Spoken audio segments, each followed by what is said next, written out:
एक प्रसिद्ध जौहरी की पत्नी सुमित्रा अपने घर के आंगन में बैठी गहरी सोच में डूबी थी।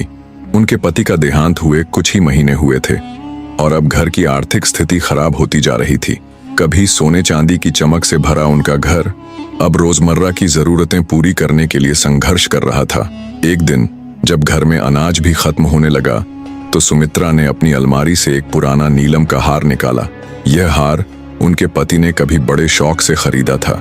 उन्होंने अपने बेटे आरव को बुलाया और कहा, बेटा, इसे अपने चाचा की दुकान पर ले जाओ और कहना कि इसे बेचकर कुछ पैसे दे दें ताकि हम अपने घर का खर्च चला सकें। आरव अपनी माँ की बात मानकर हार लेकर अपने चाचा विक्रम के पास पहुंचा। विक्रम ने हार को ध्यान से देखा, उसकी चमक दमक पर नजर डाली और फिर गहरी सोच में डूब गए। वो उनके हालात को समझ चुके थे। कुछ पल बाद उन्होंने कहा, बेटा, माँ से कहना कि अभी बाजार मंदा है, थोड़ी प्रतीक्षा करें तो इसे अच्छे दामों में बेचा जा सकता है।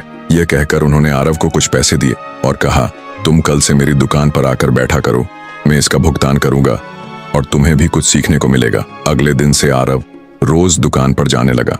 वहां उसने हीरे रत्नों की परख करनी सीखी। धीरे धीरे उसे इस काम में इतनी कुशलता आ गई कि लोग दूर दूर से अपने गहनों की असली कीमत जानने के लिए उसके पास आने लगे। वह अब एक निपुण जौहरी बन चुका था। एक दिन विक्रम चाचा ने कहा, बेटा, अब अपनी माँ से वह हार लेकर आओ, अब बाजार बहुत तेज है, हमें इसके अच्छे दाम मिल सकते हैं। आरव उत्साहित होकर घर गया और माँ से हार लेकर आया, लेकिन जब उसने खुद हार को परखा तो वह चौंक गया। हार नकली था। उसे समझ नहीं आ रहा था कि इतने सालों से उसकी माँ इस हार को असली मानकर रख रही थी। आरव ने दुकान पहुंचकर चाचा से पूछा, चाचा, यह तो नकली है, आपने पहले ही दिन मुझे क्यों नहीं बताया? विक्रम मुस्कुराए और बोले, बेटा, जब तुम पहली बार हार लेकर आए थे, अगर मैं तुम्हें बता देता कि यह नकली है तो तुम्हें लगता कि आज जब हम पर बुरा समय आया है तो चाचा भी हमें धोखा दे रहे हैं। उस समय सच बोलने से ज्यादा जरूरी था कि मैं तुम्हारे और तुम्हारी माँ के विश्वास को बनाए रखूं।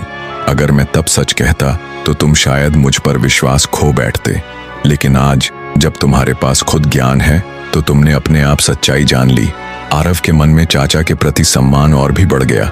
उसने महसूस किया कि सच्चे संबंधों की बुनियाद सिर्फ सच बोलने से नहीं बल्कि सही समय पर सही बात कहने से बनती है। सीख संबंधों की डोर बहुत नाजुक होती है। ज्ञान ही वह रोशनी है जो हमें रिश्तों की असली परख करना सिखाता है।